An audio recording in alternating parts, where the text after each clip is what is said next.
కర్మని నమ్ముతావా? ఇప్పుడు నమ్ముతున్నా. నా కర్మ నమ్మాల్సి వస్తుంది. ఏం చేయాలన్నా కూడా ఇంతకన్నా వర్స్ట్ కర్మ వనకన్నా ఉంటుందా అనిపిస్తుంది ఒక్కొక్కసారి. ఏం చేసినా ఎటు నుంచి చేసినా ఏదో ఒకటి సక్సెస్ అవుదాం అనుకున్నా ఎటు నుంచి ఒక దగ్గర నుంచి ఏదో ఒకటి వస్తుంది. గివప్ ఇయ్యాల్సే వస్తుంది. గివప్ కూడా ఇయ్యరాదు అని పోరాడుతున్నా. కానీ దానివల్ల పైసలు ఖర్చు అవుతున్నాయి తప్ప ఇంకేం వచ్చేది లేదు.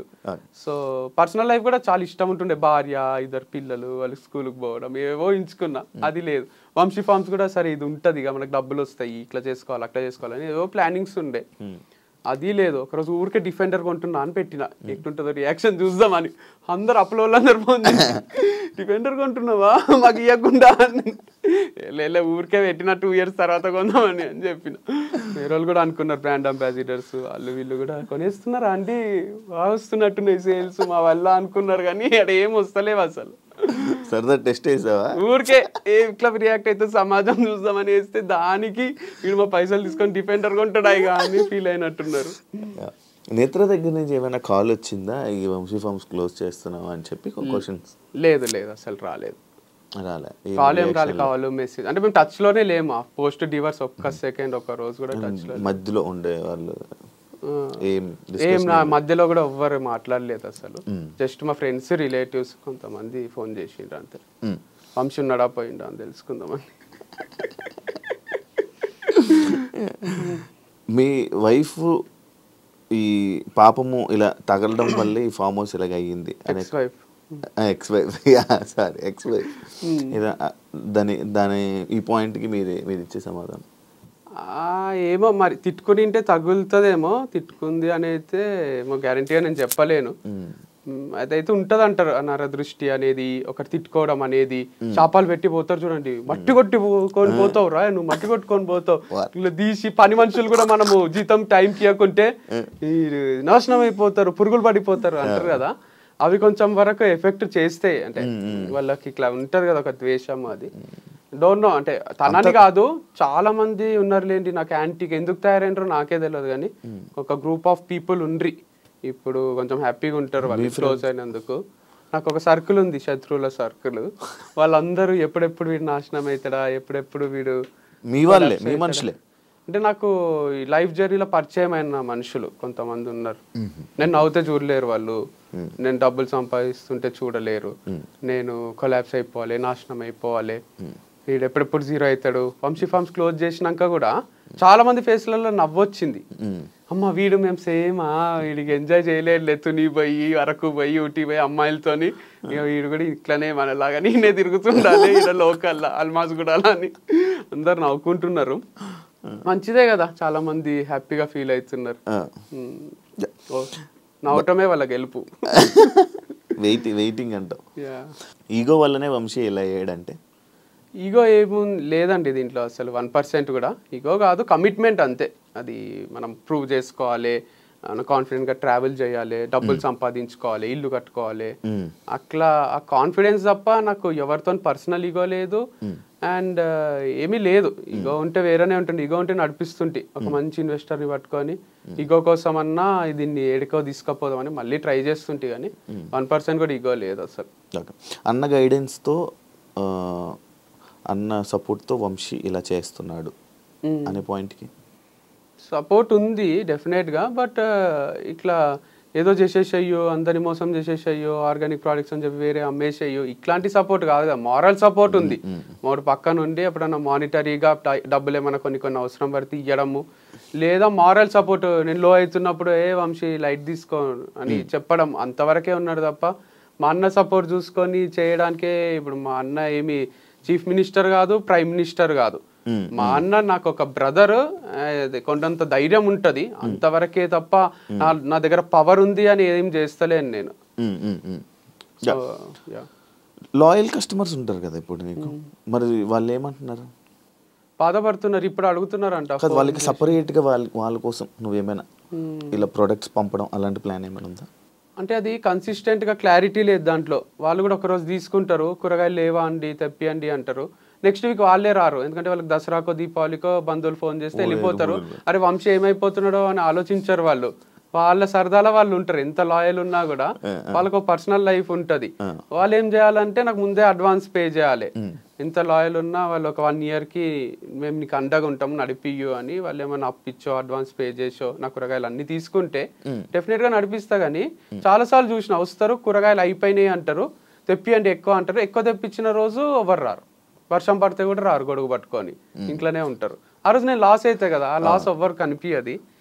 బయట నడిపిస్తావా నార్మల్గా? బయట అంటే లైక్ నువ్వు ఇప్పుడు ఆన్లైన్ కాకపోతే ఆన్లైన్ చిన్నగా అంటారా? చిన్నగా మీ ఇంటి దగ్గర నుంచి కానీ లేకపోతే ఎక్కడి నుంచో అయినా లాస్ వస్తుంది. ఇది చాలా క్రిటికల్ బిజినెస్ ఉంది కూరగాయల బిజినెస్ అనేది. వాళ్ళు గంపలలో తెచ్చి రోడ్ పైన పెట్టుకొని అమ్ముతారు చూడండి, వాళ్ళకి ఒకటే క్లిక్ అవుతుంది. ఇది వాళ్ళకి ఇన్వెస్ట్మెంట్ ఉండదు, ఆ ప్లేస్ కి రెంట్ కట్టాల్సిన అవసరం ఉండదు.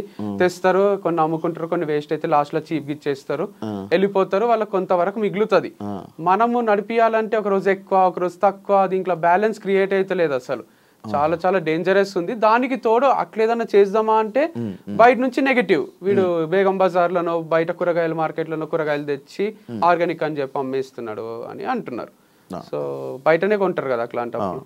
మరి నీకు ఇప్పుడు ఇన్ని రోజులు ఇచ్చిన రైతుల పరిస్థితి ఏంటి వంశీ? తీసుకోవద్దు అదే ఫీల్ అవుతున్నారు, అవసరం లేవు డబ్బులు, నువ్వు 6 నెలల తర్వాత ఇయ్యు, మా దగ్గర తీసుకో అంటున్నారు.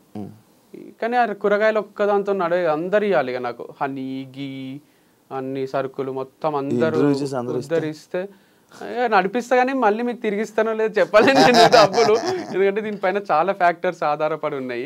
రెంట్ కూడా కట్టేసేయండి ఎవరో ఒకరు, మరి గచ్చిబౌలి స్టోర్ కి 6 నెలలు కట్టేస్తే గివ్ అప్ ఇచ్చినందుకు ఫీల్ అయిన వాళ్ళందరూ నాకు ఏమైనా సపోర్ట్ చేయాలనుకుంటే అప్పులు తీర్చేసి రెంట్లు కట్టేసి, మీకు ఎక్కడైనా ఎకరాల భూములు ఉంటే చాలా మందికి, మేమంటే అన్న అమ్ముకున్నాం, కానీ మీకున్న వాళ్ళు అరే వంశీ బాధపడితే మేము చూడలేము, కళ్ళల్లో నీళ్ళు వస్తున్నాయి అనడం కన్నా, నాకు కన్నీళ్ళు తుడవడం కన్నా ఎప్పటికి రాకుండా చూసుకోగలరు మీరే రెంట్లు కట్టి సరుకులు ఇచ్చేసేస్తే నేను కూడా ఎంజాయ్ చేస్తా. మళ్ళీ తుని పోయి ఊటీ పోయి మీరు అనుకున్నట్టు అమ్మాయిల ఫామ్ నడిపిస్తా.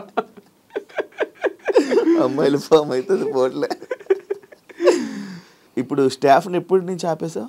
ఎంతమంది స్టాఫ్ ఉండే? స్టాఫ్ ఒక 10 to 15 మెంబర్స్ ఉన్నారు. ఏమని చెప్పినా ఇట్లానే చాలా కోషిష్ చేసిన, చాలా స్ట్రగుల్ అవుతున్నా కదా, మీకు కూడా తెలుసు కదా అని చెప్పిన. అందరు సపోర్టివ్ ఉన్నారు, వాళ్ళకు ర్యాపిడోలు స్విగ్గీలు నడుపుకునే వాళ్ళు కూడా ఉన్నారు దాంట్లో. మీరేం ఫీల్ కాకండి సార్, మేము ఏదో ఒకటి చూసుకుంటామని అంటున్నారు. సో నేను కూడా చెప్పిన శాలరీస్ అయితే అందరికి ఇచ్చేసిన, తర్వాత కూడా మీకు ఎప్పుడన్నా ఇబ్బంది అయినా నేను ఉంటా, లేదా 1-2 months మళ్ళీ ఏదో ఒకటి స్టార్ట్ చేస్తా, అప్పుడు మీ అవసరం ఉన్నా మీరు రావచ్చు మళ్ళీ అని చెప్పిన. వాళ్ళ కళ్ళ నీళ్ళు వస్తున్నాయి. మొన్న కార్ సర్వీసింగ్ చేపిస్తుంటే ఇట్లా నన్ను పట్టుకొని ఏడవ బుద్ధి అవుతుంది అందరికి. ఇక నేను కొంచెము నేను ఏడవలేక వాళ్ళని ఒక్కరినే ఏడిపియలేక ఆగిపోయినా, కానీ టపటపటపట నీళ్లు కారుతున్నాయి వాళ్ళకు అందరికి. ఒక హార్ట్ బ్రేక్ ఉంది లేండి ఇది, నేను ఇట్లా చెప్తుంటే సింపుల్గా ఉంది కానీ ఇది చాలా ఫ్యామిలీస్ కి ద్రోహం చేసిండ్రు. ఎవరు చేసిండ్రో కానీ నా ఒక్క ఫ్యామిలీకి అనుకుంటున్నారు, కానీ 10 ఫ్యామిలీల అంటున్నారు తగలదా అంటే వీళ్ళకి కూడా తగులుతుంది కదా. రైతులు ఐఫామ్స్ అయినా ఫోన్ చేసిండు మార్నింగ్, మాట్లాడుతున్నాడు నాతో, మీకు ఎటువంటి సపోర్ట్ అయినా నేను చేస్తా, ఒక షాప్ ఉంటుంది లేండి ఇక్కడ ఆర్గానిక్, మీకు ఉద్దర కూడా ఇస్తా నేను, కూరగాయలు తీసుకోండి, ఇంకా మీ దగ్గర ఉన్నవన్నా కొంటా, వంశీ ఫార్మ్స్ అయితే క్లోజ్ చేయకండి, అట్లీస్ట్ ఆ ఇంజాపూర్లో ఫామ్ అన్నా నడిపియండి అంటే. లేదు సార్ అప్పులు ఉన్నాయి, రెంట్లు కట్టలేక, మీకు తెలియదు పరిస్థితి చాలా ఘోరంగా ఉంది అని నేను చెప్పిన. ఓకే ఓకే అన్నాడు. ఈ థాట్ నీకే వచ్చిందా? ఏవిది ఈ క్లోజింగ్? నాకే వచ్చింది, మా అన్నతో డిస్కస్ చేసిన, మమ్మీతో, అందరికి ఇష్టం ఉంది క్లోజ్ చేయడం. ఫస్ట్ మీ అన్నకే? ఫస్ట్ నాకే వచ్చింది. నీకు వచ్చిందంతా మీ అన్నకి? ఫస్ట్ నువ్వు మీ అన్నకే చెప్పు? మమ్మీకి చెప్పిన. ఫస్ట్ అమ్మకి చెప్పు? అమ్మకు, అమ్మ వేరే రోజులు ఉంటుంది, మమ్మీకి పోయి ఇట్లా నేను క్లోజ్ చేద్దాం అనుకుంటున్నా అంటే, యాక్చువల్గా మమ్మీకి కూడా అదే ఉంది, దగ్గర నుంచి చూస్తుంది. ఇంకా ఆ సరుకులు ఏం పోక, అవి బియ్యంలో పురుగులు అయ్యి అట్లా అన్ని స్టాక్ కూడా అట్లే ఉండిపోయింది. ఇదంతా ఏంది, క్లోజ్ చేస్తే బాగుండు వంశీ అని అనుకుంటుంది. అనుకున్న టైంలో నేను చెప్పిన మంచి డిసిజన్ ఏరా అన్నది. తర్వాత మా అన్నకు చెప్పిన, మళ్ళీ ఒక 1 month పోస్ట్పోన్ చేసిన, చూద్దాం ఇంకేమైనా మిరాకిల్ జరుగుతుందేమో, ఏదైనా టర్న్ అవుతుందేమో, టర్నింగ్ పాయింట్ వస్తుందేమో, ఇది ఎక్కడికో పోతుందేమో అని బాగా ట్రై చేసి 100% ఇచ్చిన తర్వాతనే లేదు ఇక కాదు, ఇది క్లోజ్ చేయాల్సిందే ఉంది, లేకపోతే ఇంపాసిబుల్ ఉంది అనిపించింది. ఎందుకంటే 1,32,000 రెంట్ లేవు నా దగ్గర, వాళ్ళు ఇచ్చి నడిపి అంటారు. ఇప్పుడు 5 months అడ్వాన్స్ ఉంది కదా, నేను ఇంకా 2 months తర్వాత ఇస్తా సార్ అంటే వాళ్ళకు నువ్వు ఇవ్వాల్సిందే అంటారు. అడ్వాన్సే కరెక్టే వాళ్ళ పాయింట్ కూడా, కానీ నా దగ్గర డబ్బులు లేవు కదా. మీ లిఫ్ట్ వల్ల ప్రాబ్లం వచ్చింది, వీళ్ళ వల్ల ప్రాబ్లం వచ్చింది, కొంచెం టైం ఇవ్వండి అంటే వాళ్ళకు ఓపిక లేదు. నేనేం చేయాలో నాకు అర్థం కాలేదు. మరి ఎవరు అడ్వాన్స్ అంటే కొత్త వాళ్ళు ఎవరైనా రెంట్కి వస్తే ఇస్తామన్నారు. ఇప్పుడు లిఫ్ట్ పనిచేస్తుంది, సో ఎవరన్నా వస్తే వాళ్ళు రెంట్కి తీసుకుంటే మన పైసలు మనకి ఇస్తారంట. లాజికల్ లిఫ్ట్ పని చేస్తుంది అని చెప్పి ఎవరైనా ఇంటికి వస్తారా? నిజానే పని చేస్తుంది అంటే ఇంతకుముందు స్టార్టింగ్ లో చెప్పిన లిఫ్ట్ పని చేస్తుంది, మళ్ళీ లిఫ్ట్ పని చేయలేని షాప్ మాకెందుకు అనుకుంటారు కదా. ఇప్పుడు పని చేస్తుంది కానీ అందరికి అది రిజిస్టర్ అయిపోయింది ఈయన దగ్గర లిఫ్ట్ ఉండదు అని, అందుకు కస్టమర్స్ వస్తలేరు ఇప్పుడు కూడా. ఎన్నో floor? Fourth floor. Fourth floor చాలా డిఫికల్ట్ ఉంది లేండి అక్కడ. అది ఇన్స్టామార్ట్ కూడా ఉంది సెకండ్ ఫ్లోర్ లో. బాయ్స్ ఎక్కి దిగి రెగ్యులర్ గా వాడుతూ ఉంటారు, రాళ్ళు పడుతుంటే దానివల్ల కూడా కొంచెం ప్రాబ్లం వస్తుంది. బ్రో ఒక పాయింట్ ఉంది, వంశీ ఫామ్ క్లోజ్ అవ్వడం, వంశీ ఈరోజు ఈ పరిస్థితిలో ఉండడం, దీని అంతటికీ మీరు నేత్ర చేతిలో ఓడిపోయారు అని అనుకోవచ్చా, లేకపోతే మీ బ్యాడ్ టైమా? ఈ రెండిట్లో ఏదంటారు? అట్లా కాంపిటీషన్ అంటే ఎప్పుడూ లేదు.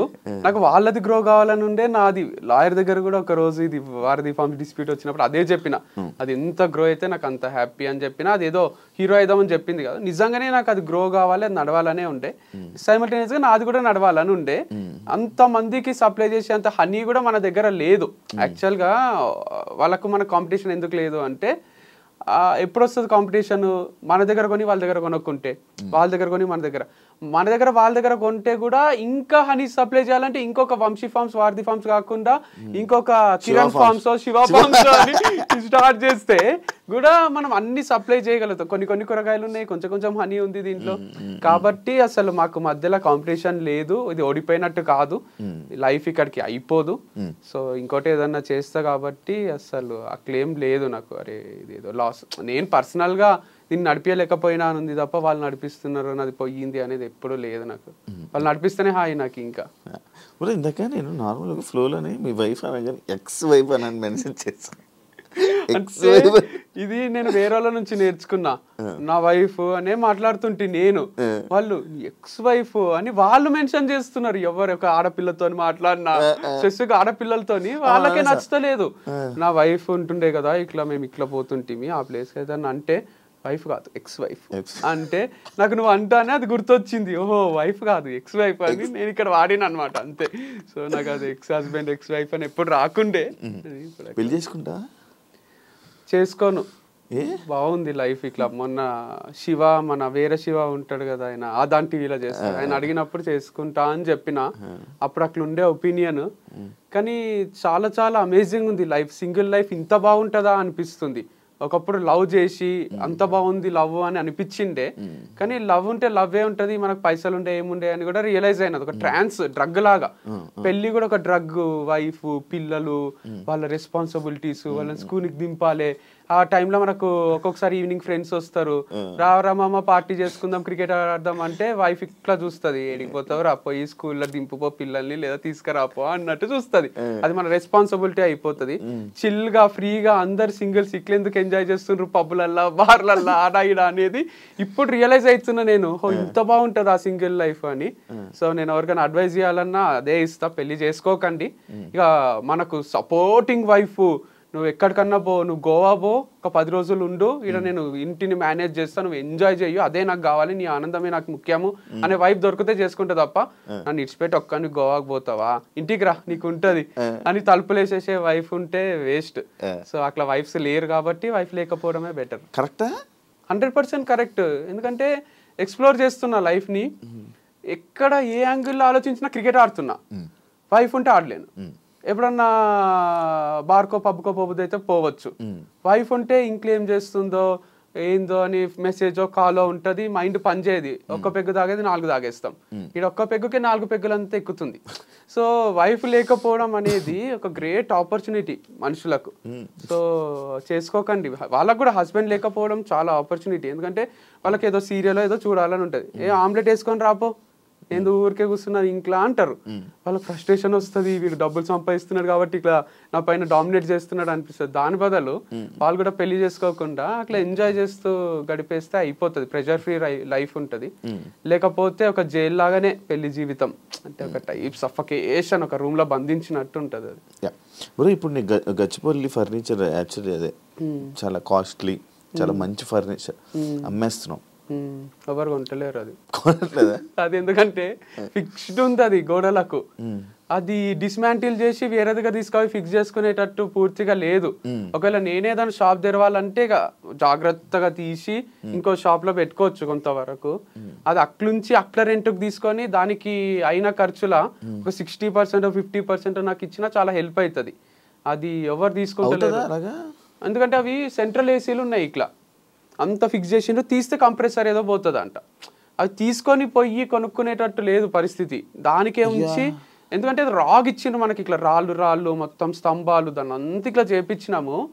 అదేదో మనము ఇట్లా ఇప్పి స్క్రూలతోని తీసుకుపోయి వేరే దగ్గర ఫిక్స్ చేసుకునేటట్టు లేదు, బందోబస్తు ఉంది ఇట్లా మొత్తం. మరి వాటికి వస్తుందా ఏమైనా నీకు? అంటే వస్తుంది, కరెక్ట్ చేస్తే అయితే అది ఒక 30-40 లక్షల మధ్యలో ఖర్చు అయింది. 20 లక్షల ఇచ్చి తీసుకోవచ్చు. ఎవరన్నా అదే షాప్ పెట్టుకునేటోళ్ళు, అక్కడ ఏమైనా శారీస్ అమ్మాలనుకున్నా, లేదా ఇంటీరియర్ బాగుంది కదా లైటింగ్ అంతా, ఒకవేళ ఏం లేదు లేకపోతే వదిలేస్తావా? అంటే అవన్నీ తీసుకోపోయి ఏదైనా మార్కెట్లో ఏమంటారు, ఒక మార్కెట్లో అమ్మేసి ఒక 2-3 లక్షలకు ఇట్లా పాత చోర్ బజార్లో అమ్మేసేయాలి వీటిని. ఇంకేం చేయాలి, తీస్తా. కొనేసి ఎవరైనా తీసేసుకుంటే బెటర్. అంటే 20 లక్షలు వస్తుంది ఎవరైనా తీసుకుంటే, లేకపోతే 2 లక్షలు వస్తుంది. అట్లుంది, చేపించేటప్పుడు 40 లక్షలు, కొంటే 20, ఎవరు కొనుక్కుంటే 2, అంటే 38 లక్షల్లో వస్తుంది. అట్లుంది. ఎన్నాళ్ళు, ఎన్ని రోజులు, ఎన్ని ఇయర్స్ నేను నమ్మి నీ తోడు ఉండి నీకు సపోర్ట్ చేసి నీకు స్టాండ్ తీసుకొని ఉన్న నీ ఫాలోవర్స్ కానీ లేకపోతే నిన్న నమ్మి ఉన్న ప్రేక్షకులకి ఎవరికి ఏమైనా చెప్పాలనుకుంటున్నాను? చాలా థ్యాంక్స్. నాకు వాళ్ళు ఫ్యామిలీ మెంబర్స్ లానే. ఎట్లాంటి ఫ్యామిలీ మెంబర్స్ అంటే, నాకు నేను అన్నట్టు ఫాదర్ ఫిగర్లు, టీచర్స్, నన్ను రూల్ చేసేవాళ్ళు నాకు అంత నచ్చరు. నువ్వు ఇట్లనే బతుకు, ఇట్లనే చెయ్యని. వీళ్ళు ఎట్లా అంటే మా అన్నలాగా అక్కలాగా ఫ్రెండ్లీగా ఉంటారు నాతోని. నేను ఇక్కడికి ఇంటర్వ్యూకి వచ్చే ముందు కూడా కొన్ని మెసేజెస్ చదివి, నాకు కొన్ని రోజుల నుంచి చదువుతలేను.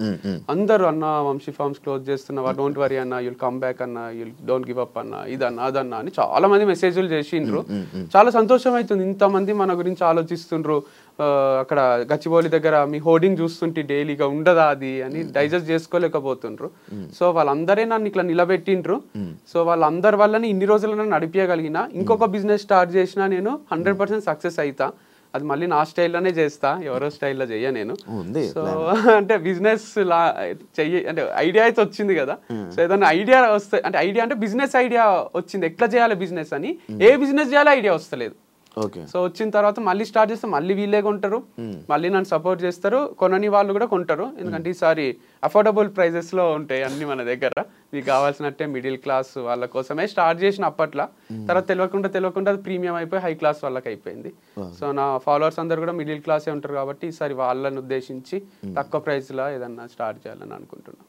Good, super bro, thank you so much. Thank you Shiva, thank you so much. And ఇంకా నువ్వు ఏదైతే మరిచి చేయాలనుకుంటున్నావు మంచి సక్సెస్ అవ్వాలని, నీ గురించి ఇంకా ఆడియన్స్ తెలిసి నీ గురించి తెలుసుకొని ఆ నెగిటివిటీ పోతుందని అనుకుంటున్నా, పోవాలని కోరుకుంటున్నా.